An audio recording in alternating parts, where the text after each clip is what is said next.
Hola, Hola, bienvenidos a Amigas en Sangre yo soy Fulvia. y yo Magali. Este es el podcast donde les traemos crímenes de la vida real. Así es, muchas historias para que las escuchen y las disfruten con nosotras. ¿Cómo estás, amiga? Bien, ¿y tú? ¿Cómo estás? Muy bien. Me alegro, me alegro. Y ya le vamos a ir hoy con nuestras historias. Sí. Pero bueno, vamos a lo que nos compete, ¿no? Hablar de los casos que la a lo gente que quiere ustedes escuchar. están aquí, ¿verdad? Ustedes no quieren, Sí. no quieren escuchar la lata que damos nosotras. No. Ustedes quieren escuchar las historias que le estamos contando, que le vamos a contar. Espero que quieran escucharla. Sí. Bueno, ya veremos. Vamos, démosle plomo. Así vamos, ok. Antes de comenzar, nos gustaría advertirles que nuestro programa contiene información sensitiva. Por favor, ejerzan discreción a la hora de escuchar nuestros episodios. Cuiden siempre de su salud mental. ¿Quién empieza hoy? Bueno, quien sea, ¿quién va a empezar? ¿Empiezo yo? Dale. Ok. Bueno, la historia que yo les traigo hoy, yo la conseguí en The Specialist video en YouTube. Real Stories, Selling of a Serial Killer True Crime Documentary. Real Crime, Life and Death of a Serial Killer, Nick Broomfield's Chilling Doc on Eileen Wuornos, y Capital Punishment in Context.org. Ya se convirtió en inglés el programa. Yo creo. Porque tú investigas todo en inglés y luego traduces. Sí. Y esta es la historia de una mujer, la cual los Estados Unidos nombró la primera mujer asesina en serie en estos tiempos.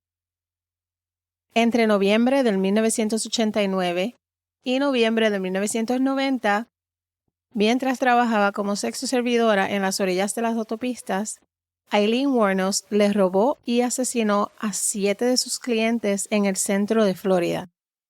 Eileen reclama que sus clientes intentaron o llegaron a violarla y que los homicidios fueron todos cometidos en defensa propia. Eileen Carol Wuornos nació en Rochester, Michigan, el 29 de febrero de 1956. Su mamá se casó a los 14 años con su papá, Leo Pittman, de 18 años de edad, en junio 3 del 1954.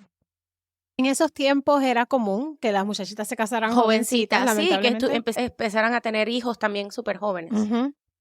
A los 15 años, su mamá da luz a su primer hijo, a quien llamaron Keith, y en menos de un año nació Eileen.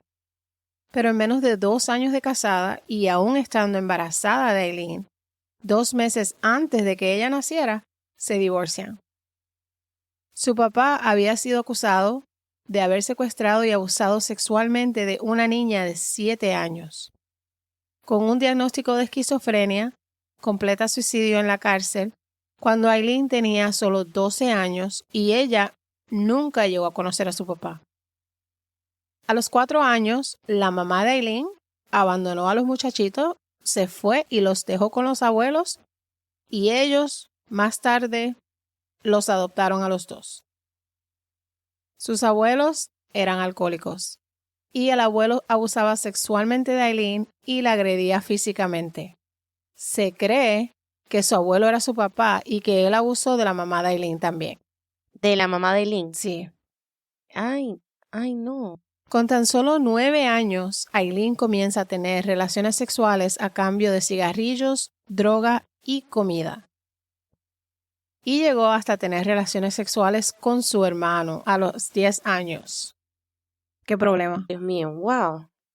Empezó todo. Eileen y los muchachitos del barrio pasaban el tiempo en los bosques, jangueando, hacían fogata, en un sitio al que ellos le llamaban The Pit. Pero ellos no jangueaban de una manera sana. Estos muchachitos estaban a lo loco con mucha actividad sexual, usaban drogas y supuestamente los muchachos violaban a Eileen y se dice que la trataban mal y eran bien crueles con ella también. ¿Qué es esto? ¿Qué es esta historia? Dios mío, wow.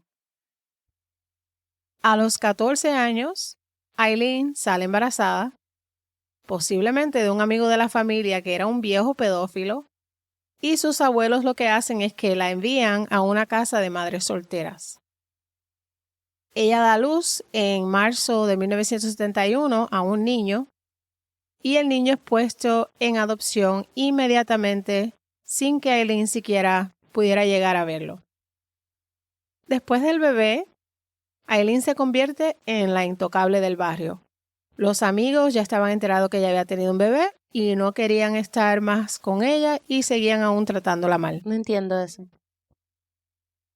Ella y el hermano, para escapar de los golpes del abusivo del abuelo, se escapaban de la casa, huían y lamentablemente los dos se metían en problemas y cometían delitos menores.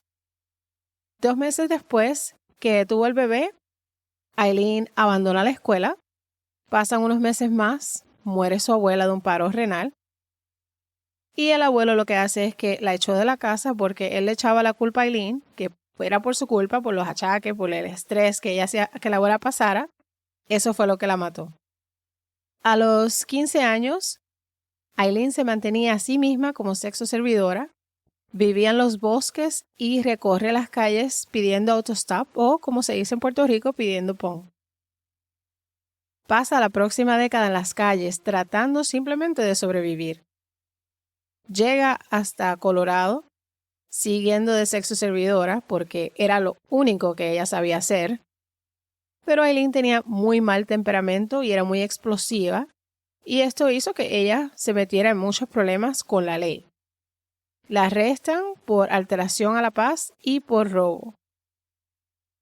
En 1976, pidiendo autostop, llega hasta Daytona, Florida. Su primer año en Florida fue terrible, bien tumultuoso, muchos problemas. A los 20 años, recibe la noticia de que su abuelo había sido encontrado muerto en el garaje de la casa. Él también había completado el suicidio.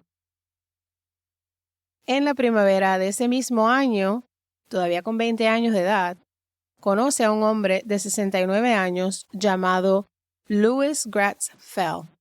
Él era el presidente de un club de yates y ellos rápido se conocen y se casan.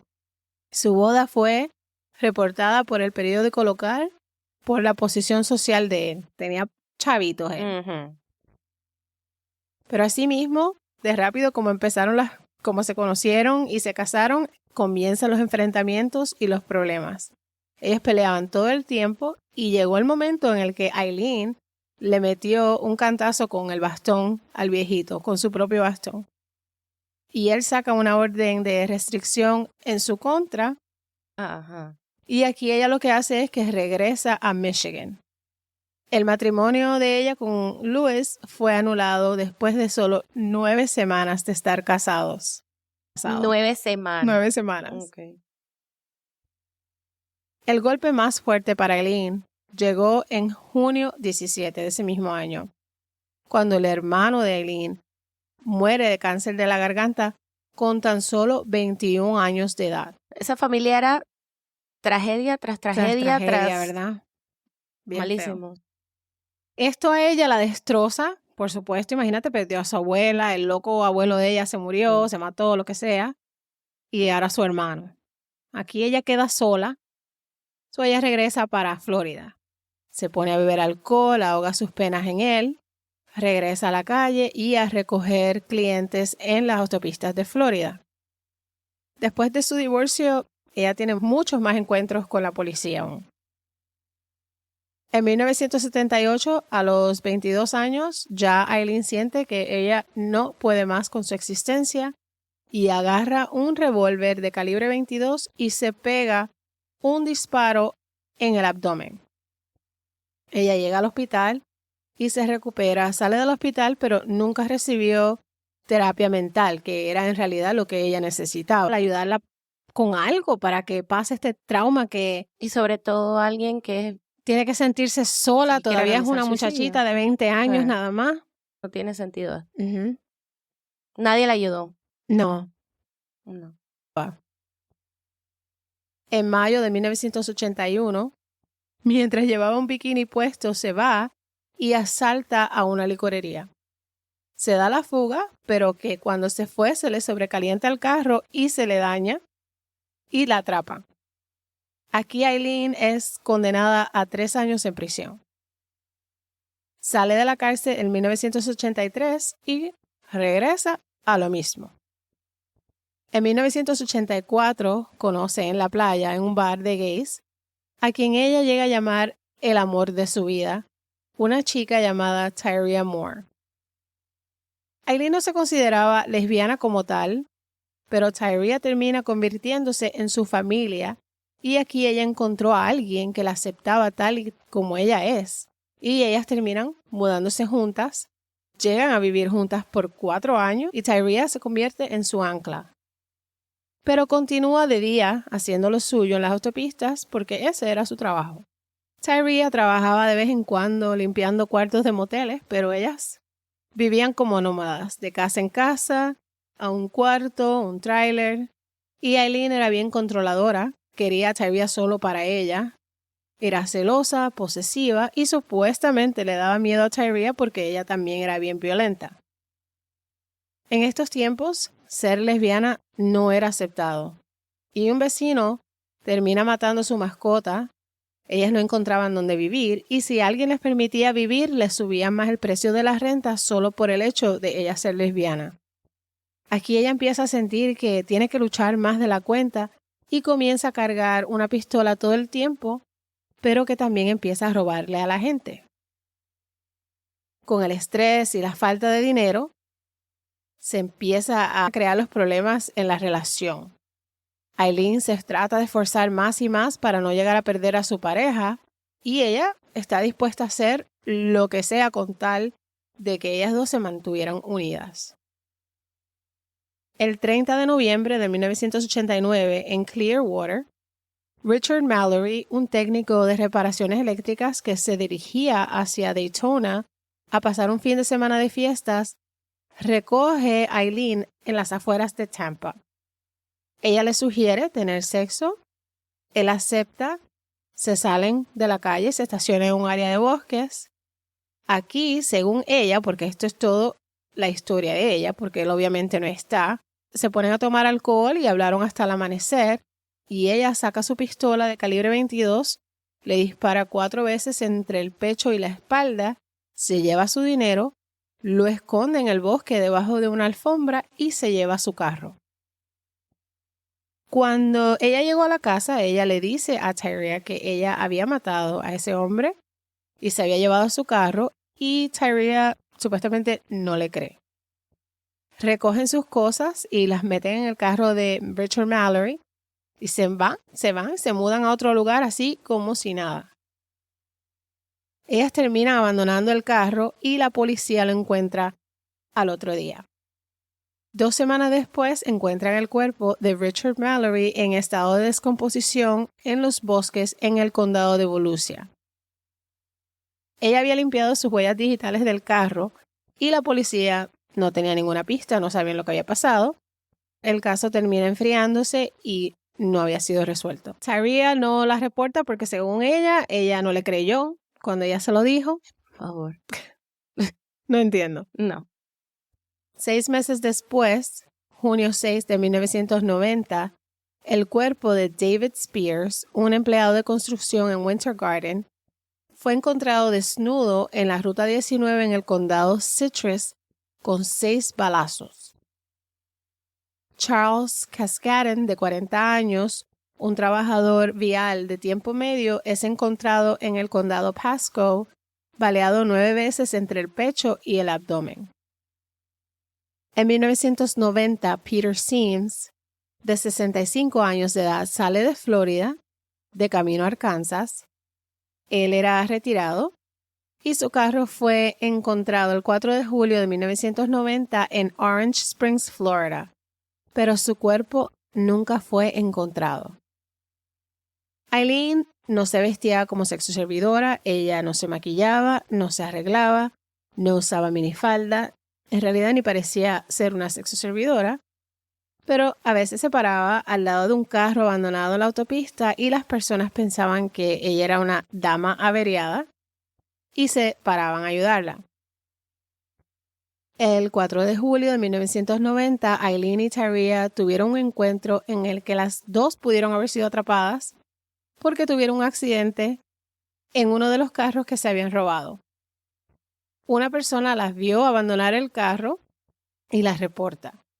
Aileen sabe que este accidente podía traerle problemas y ella lo que hace es que arranca la tablilla con sus propias manos y la tira en el bosque y se va huyendo. Ese carro era el carro de Peter Sims. pero no llegan a descubrir quién eran las mujeres. La policía sí tenía un retrato hablado de las dos, pero ya se habían ido del lugar y las fotos salieron solamente en el periódico local y la cosa se quedó igual.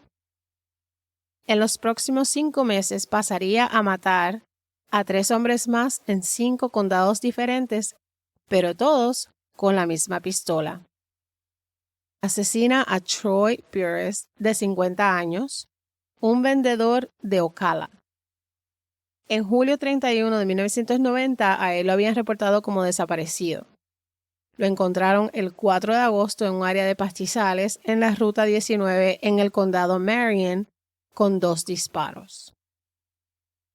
Charles Dick Humphrey, un retirado de las Fuerzas Aéreas, quien también había sido un investigador de abusos infantiles y era un excomandante de la policía, fue encontrado el 12 de septiembre de 1990 con 6 disparos en total entre la cabeza y el torso, y su carro es encontrado en el condado Suwannee. Oye, pero ella también metía balazo a diestra y siniestra, o sea, ella... Ajá, y supuestamente 4 todo disparos. esto en defensa propia. Sí, no, ¿Cómo eso no uno parece, no, no entiende? por ningún Bueno. lado en defensa propia. En noviembre de 1990, en el condado Dixie, el cuerpo semidesnudo de Walter Antonio, de 62 años, fue hallado con 4 balazos. Su carro fue encontrado 5 días después. Aquí ya la policía tiene una pista, porque encuentran una huella digital en un boleto en una casa de empeños donde ella fue a vender los artículos que le habían robado a las víctimas. La policía termina siguiéndole los pasos por 2 días. En enero 9 de 1990 la encuentran en una barra de motociclistas llamada The Last Resort y allí es arrestada. Wow, eso es en Florida, ¿verdad? En Florida, sí. Oh, wow. La policía también trata de encontrar a su pareja Tyria Moore, que no estaba por ningún lado, y ella termina encontrándola en Wilkes-Barre, Pensilvania. Por acá. Por acá. Cuando atrapan a Tyria, no le ponen cargos, pero tenía su precio, el cual era ayudar en la investigación. Tyria le dice a Eileen en una llamada planificada por la policía que la policía estaba acosando a su familia. En enero 16 de 1999, Eileen confiesa que todos los asesinatos fueron hechos por ella, solo ella, que Tyria no tenía nada que ver con eso. No, definitivamente, porque entonces la otra era que no. Así ciega. No, sí, exactamente, es justo. No veía lo que justo estaba lo que iba a pasando. decir, no escuchaste, no viste nada nunca, no. Pero eso sí, que ella mató a todos en defensa propia porque según ella todos trataron o llegaron a abusar sexualmente de ella. Como todo el mundo te quiere atacar o te quiere hacer algo, ¿defenderte de qué? ¿Por qué siempre tienes que defenderte de alguien? Y uno también dice, está bien, a veces una vez uno se defiende, pero que te va a pasar lo mismo Todo 2, el 3, tiempo, 4 veces. no. En este tiempo, el caso de Eileen llama la atención de Arlene Crowley, de 44 años de edad, de Ocala, Florida. Eileen era una mujer renacida en Cristo, quien al ver la foto de Eileen en el periódico se sintió obligada por Dios a ayudarle, fuese culpable o inocente. Ella se empeñó a ayudarla, pero no podía visitarla en la cárcel porque la única forma que podía visitarla era si eran familia, si eran familiares directos. En noviembre 7 de 1991, Eileen Crowley y su esposo, que ni su nombre mencionan en ningún lugar, en ningún artículo, nada, no se encuentra por ningún lado. Legalmente, ellos adoptaron a Eileen. Este fue en el momento en el que Eileen comienza a rehusarse a hablar con su defensora pública, Tricia Jenkins, al menos que ella tuviese contacto y que estuviese a la disposición de Arlene para lo que ella necesitara. No para lo que Eileen, la presa, necesitara, sino para lo que Arlene, su mamá adoptiva, necesitara. Eileen, pero ¿qué cojones? ¿Para qué tiene que ver su caso con la persona que es la mamá adoptiva? Bueno, Aileen termina despidiendo a su defensora pública y terminan contratando al mismo abogado que ayudó en la adopción, un tipo llamado Steve Luthen. Aileen, ella vivía una vida fantasiosa en la que ella pensaba que ella iba a salir libre y se iba a ir a vivir con Aileen Crowley, Con su mamá adoptiva. con su mamá adoptiva, y ellas las dos iban a criar gallinas, caballos, lobos, todo un cuento de hadas allá en las granjas con Aileen. En enero 15 de 1992, Aileen tiene su primer juicio por la muerte de Richard Mallory. Había demasiada evidencia. Tyria testificó en su contra y Aileen testifica que lo hizo en defensa propia. Imagínate, la que era Sí. su compañera. Luego sale a deducir que Mallory había estado en prisión por 5 años por abuso sexual. Puede ser posible que sí él haya tratado de abusar de ella en ese momento y ella trató de defenderse. Ujú. Y muchas personas consideran que esta fue la razón por la que ella empezó a matar hombres. Porque tenía como resentimiento. De lo que ¿verdad? le hizo él, entonces Sí. ella sí, porque él fue el primero que ella Sí. mató. No es justificado, pero mentalmente uno nunca sabe. Nunca ¿no? sabe por lo que Como pasa a la alguien. forma que el trauma te hace reaccionar. La defensa utiliza la razón de que Aileen sufre de desorden de personalidad y que por eso su vida debería ser perdonada. En enero 27, después de 2 horas de deliberación, el jurado la encuentra culpable de asesinato premeditado. En enero 31 de 1992, a los 36 años de edad, la condenan a la pena de muerte. En los siguientes juicios, ella no admite 3 cargos que se le habían formulado y se declara culpable por 2. El tiempo pasa y ella tiene que agotar todas sus apelaciones porque eso es un derecho que tenemos todos en los Estados Unidos.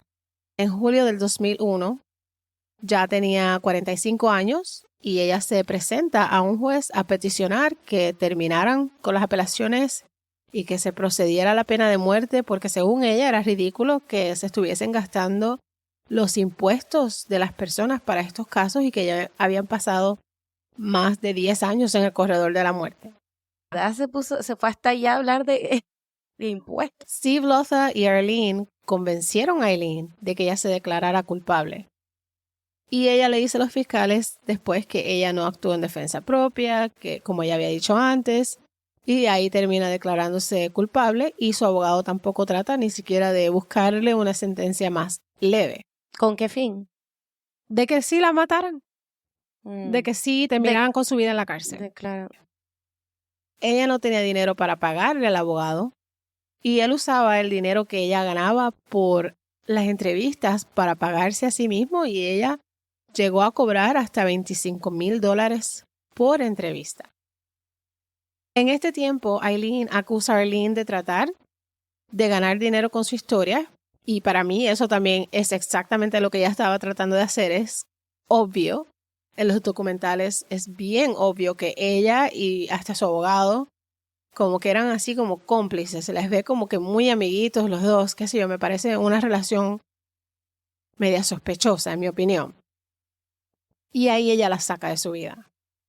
Y la verdad que esa mujer era una loca también. Y eso se lo habían advertido al abogado que no la trajera a su vida, pero como quiera lo hicieron. En la cárcel de Pembroke Pines, Aileen comienza a creer que su mente estaba siendo controlada por frecuencias de radio, que su comida estaba siendo contaminada y decía que estaba siendo amenazada con ser violada. Hubieron 4 policías que renuncian de la policía al ser acusados de ilícitamente tratar de vender la historia de lo que en los Estados Unidos considera y nombra la primera mujer asesina en serie. Si los policías habían recibido dinero, todas las sentencias de Aileen pudieron haber sido revertidas, pero esto nunca se llegó a aclarar. Aileen no sabía que Tyria también estaba envuelta con la policía y también estaba vendiendo su historia.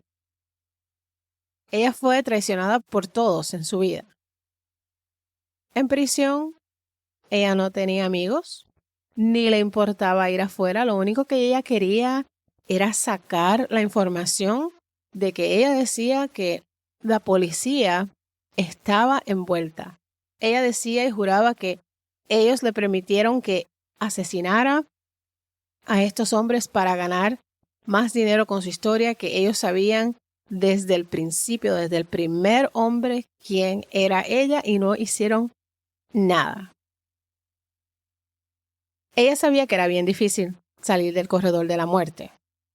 Ella dice que mintió, diciendo que asesinó en defensa propia, con la intención de robarles porque necesitaba dinero.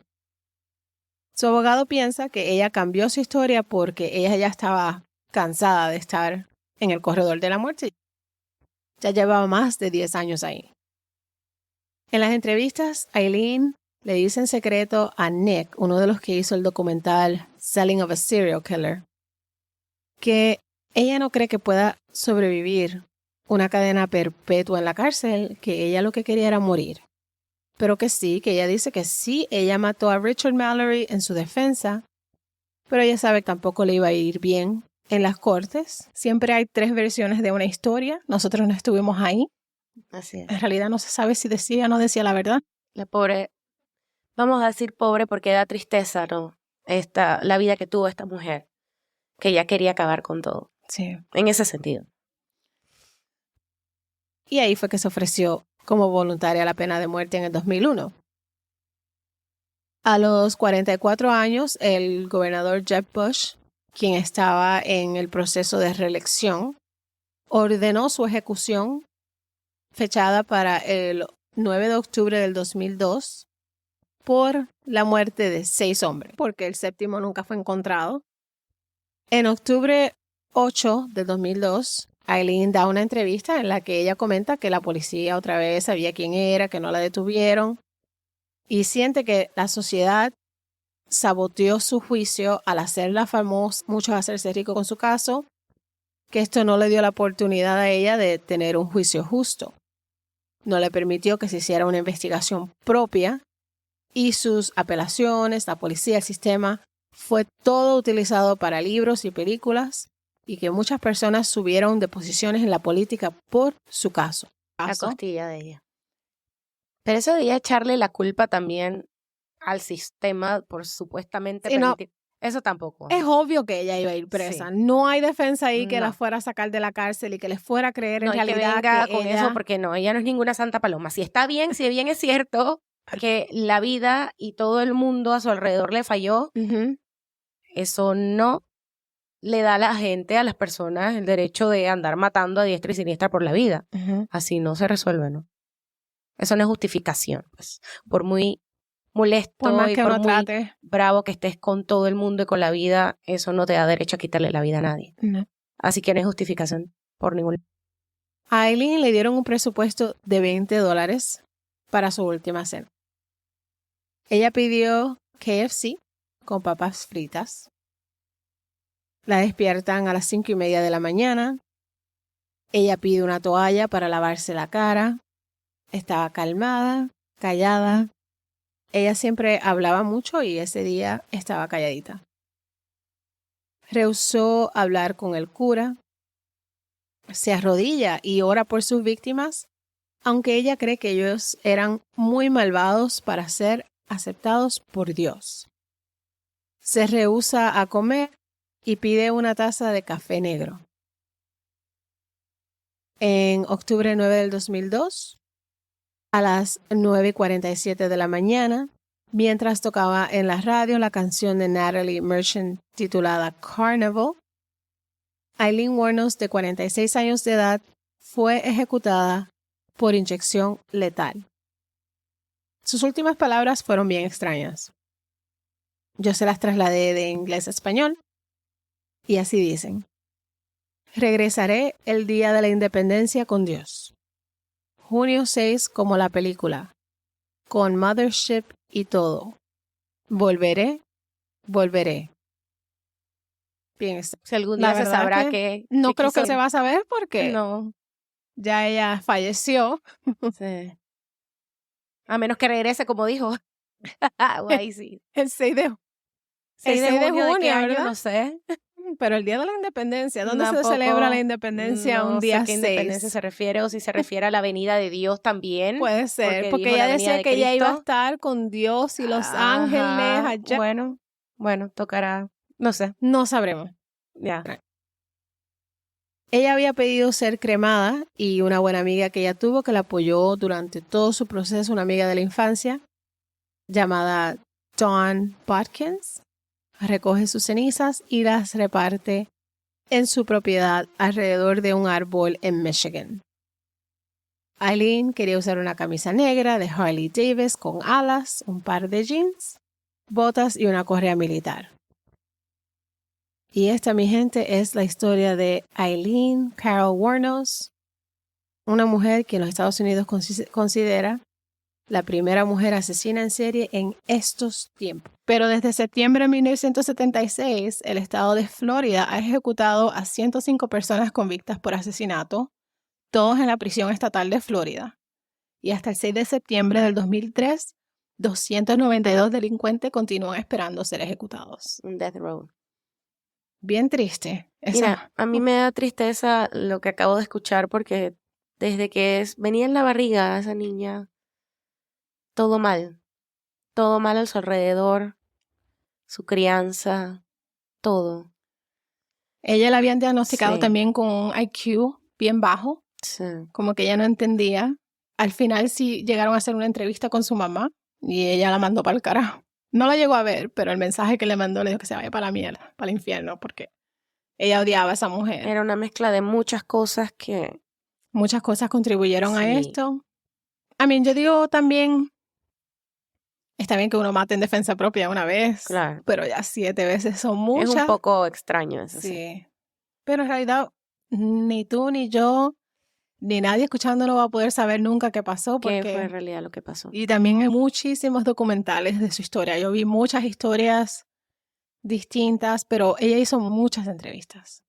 En realidad, yo no justifico lo que ella hizo porque absolutamente lo estuvo bien malo. Sí. Pero me dio mucha lástima porque en realidad como que la vida les falló En 100%.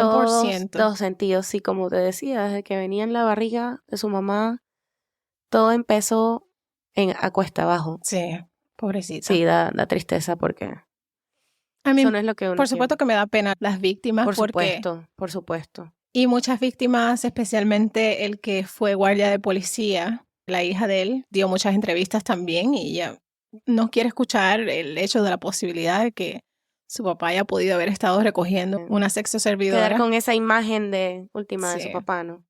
Pero ¿quién sabrá? Así es. Muy fuerte de todas maneras y triste, lamentablemente. Sí, así es.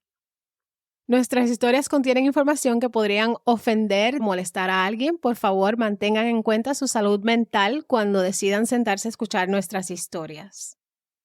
Bueno, amigas, sí. ¿Seguimos? Eso fue todo. Seguimos para adelante. Seguimos para adelante. La historia que viene a continuación, que es la mía, el día de hoy. Las fuentes fueron Wikipedia, en un artículo de Telemundo 52 y un artículo de diario Notimérica. Conocido como el asesino del machete, fue condenado en 1973 a 25 prisiones perpetuas por el asesinato de 25 hombres. En ese entonces, la pena de muerte en California era ilegal. Las dos historias tienen muertes de hombres. Ajá, horrible todas. Definitivamente. Esta es la historia de Juan Corona. Nacido el 7 de febrero de 1934 en Autlán de Navarro, Jalisco, México. Emigró a los Estados Unidos en mayo de 1953 con la ayuda de su medio hermano Natividad Corona y se estableció en la ciudad de Yuba City, California, donde contrajo matrimonio con Gloria Moreno y tuvo con ella 4 hijas. En el año 1956, Corona fue diagnosticado con esquizofrenia. Familiares dijeron que había quedado traumatizado por una inundación que azotó el norte de California a mediados de los años 50 y que en adelante él decía ver los fantasmas de los muertos. Fue internado en un hospital psiquiátrico donde recibió terapia de electrochoque. Este hombre era descrito como tranquilo, un hombre de familia, se dedicaba a la actividad de contratista de mano de obra y proporcionaba a los granjeros mano de obra barata, que por lo general eran inmigrantes mexicanos como que buscaban su sueño americano. El 19 de mayo de 1971, un granjero japonés descubrió en su huerto de durazno un hoyo entre dos árboles. Este le pareció algo sospechoso, ya que sus dimensiones eran semejantes a las de una tumba. Dio aviso a la policía posteriormente al percatarse de que el hoyo había sido cubierto con tierra. La policía, al llegar al lugar, hizo una excavación, descubriendo el cadáver de un hombre que había sufrido fuertes golpes en la cabeza y que tenía heridas de puñaladas en el pecho. Este hombre fue posteriormente identificado como Kenneth Whitaker, de 40 años, y pudieron encontrar con el cadáver pornografía homosexual. Esto hizo pensar a las autoridades que se trataba de un crimen debido a su inclinación sexual, porque como bien sabemos, en esos tiempos era muy tabú la homosexualidad. Yeah. Entonces, Sí. era fácil pensar que podía ser por esto, ¿no? No se realizaron profundas investigaciones y se concluyó que había sido un encuentro sexual que había terminado mal debido a una pelea. Los médicos forenses encontraron que el cadáver presentaba laceraciones en la cabeza que fueron propinadas posterior a su muerte. Siguieron metiéndole puñaladas Sí, después de muerto. sí. El 24 de mayo, a tan solo 5 días del hallazgo del primer cadáver, unos trabajadores de un rancho del área cercana a donde fue encontrado el primer cadáver vieron igualmente tierra removida, que les pareció algo sospechosa, y como ya habían escuchado sobre el hallazgo del 19 de mayo, decidieron llamar a la policía. Al hacer la excavación, la policía descubrió el cadáver de Charles Fleming, de 67 años. Durante dicha investigación, la que prestaron más atención al hallazgo, hicieron el descubrimiento de más montículos de tierra revuelta. Se hicieron excavaciones en dichos lugares y se encontraron varios cadáveres, todos en diferente estado de descomposición, y todos presentaban el mismo tipo de heridas en la cabeza y puñaladas en el pecho con machete. En el sitio se dio el hallazgo de facturas emitidas a nombre de Juan Corona. El 4 de junio concluyeron con la búsqueda y a la fecha habían sido hallados 25 cuerpos, de los cuales 21 habían sido debidamente identificados. 22 de los cadáveres pertenecían a ciudadanos americanos. Fue hallado igualmente un recibo bancario a nombre de Juan Corona y finalmente él es detenido y debidamente acusado. El recibo bancario y las facturas emitidas a nombre de Juan Corona fueron pruebas contundentes que llegaron a vincularlo a los homicidios.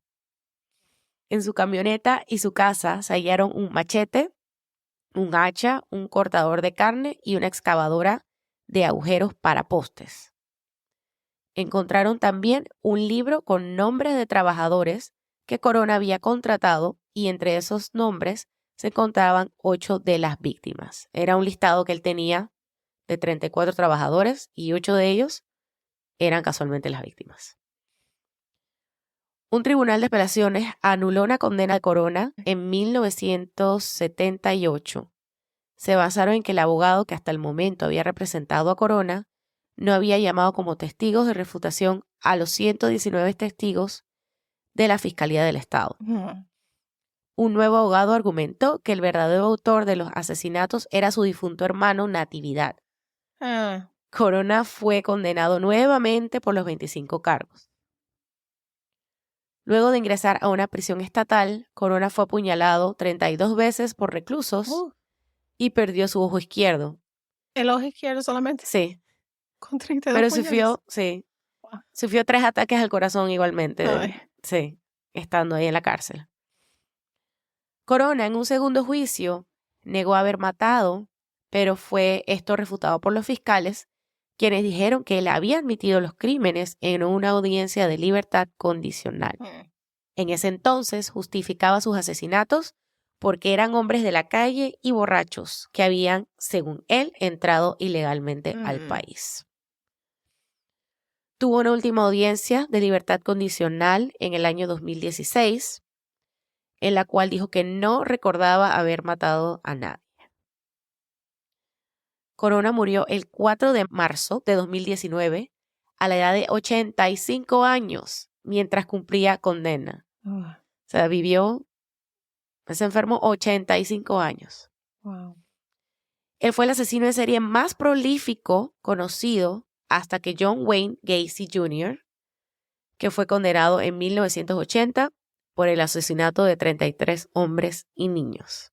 O sea, fue superado por John Wayne Gacy, que imagino que en algún futuro episodio tocaremos ese tema bien famoso que está en Netflix y en muchos documentales interesantes. Pero bueno, esta es la historia del señor Corona. ¿Qué opinas? Es bien triste también porque sabes que las dos historias tienen a la gente gay. Sí. Y en ese tiempo, yo cuando estaba creciendo, yo crecí con mi tío que era gay y desde pequeñita yo siempre supe que mi tío era gay. Y vi las cosas, vi como las personas lo miraban, las cosas que murmuraban a sus espaldas. Yo siempre me fijaba, yo era pequeñita, y yo sabía lo difícil que la vida era para él. Y para todos, los gays, especialmente en ese tiempo, todavía la gente hoy día no acaba de aceptar que así es la vida. Todo el mundo tiene derecho de amar, querer, de tener sus inclinaciones y estar con quien ellos quieran y quien le dé la gana. Y acéptenlo o no acéptenlo, así es. Es mucho más fácil aceptar ser que y las dejar cosas ser. son exacto. Y ya. Estoy de acuerdo. Pero yo sí vi muchísimo como era la vida para él y para las amistades de él, que también era gay, porque en ese tiempo tú no salías y decías que era gay. No. Se te notaba, se te veía, la gente se daba cuenta y ya iban haciendo sus propias opiniones y sus propias deducciones. Sí. Y ya. Pero bien difícil. Y aún hoy día sigue siendo bastante difícil. Así es. Y bueno, estamos sincronizadas. Sí, ya está. Bueno, amigos, gracias por escuchar nuestro episodio. Queremos invitarlos a la próxima semana. Estaremos aquí a ver si pronto le damos un episodio bono, si hacemos bastantes grabaciones, a ver cómo nos va la cosa. Es mucho trabajo. Sí, de verdad que sí. Pero estamos muy contentas de estar aquí. Esperemos que continúen escuchándonos. Por favor, suscríbanse. Necesitamos que se suscriban para poder ser encontradas en otras páginas. Estamos en casi todas las plataformas que puedan escuchar. Pronto a sacar videos en YouTube, si es posible. Estamos trabajando en eso. Sí. Y suscríbanse a Amigas en Sangre Podcast Fans en Facebook. amigasensangre@gmail.com si tienen alguna historia. Estas historias las vamos a compartir en el programa, no tienen que decir su nombre o avísenos que quieren mantenerse anónimo y así mantendremos y respetaremos su privacidad. Su privacidad. Pero queremos escuchar historias. Yo sé que ustedes tienen muchas historias allá afuera, se las están manteniendo calladitos. No sean malitos. Compartan. Nos vemos, ¿ok? Nos vemos, gracias. Cuídense. Somos Amigas en Sangre. Bye bye.